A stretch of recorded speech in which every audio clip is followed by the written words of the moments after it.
Okay, now we're going to do the same thing on the right as we did on the left.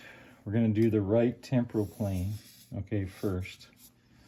So you run the measuring tape from FP2 through T4 to O2, and you get the distance, which is 22 centimeters. And this distance should be the same as on the left, or pretty close to the same. And on the other side, it was 22 also. So here we have 22. So you mark T4, half that distance at 11, and you cross off T4 right there, okay? All right.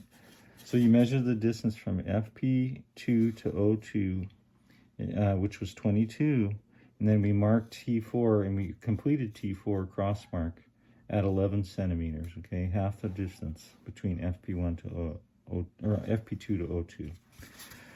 All right.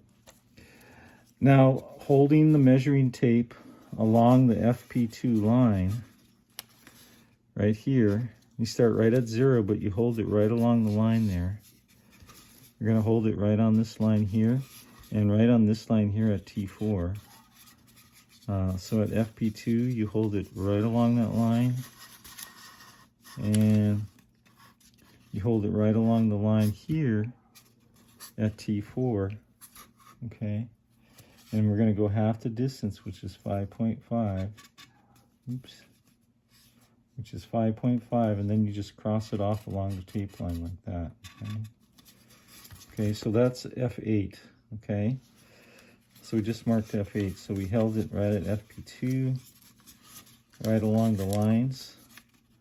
And at T4, we made half the distance here, went half the distance, and then we marked off along the tape line. So F8 is done.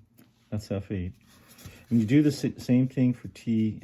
You hold it right along the tape, hold the tape right along this line here at T4, and right along this line here at O2, okay?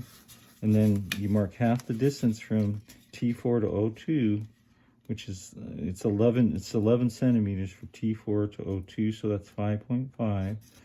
And then you just mark it off along the line like that, okay? So now T6 is done. This is T6, okay? So now the temporal plane is done, F8, T4, and T6, okay?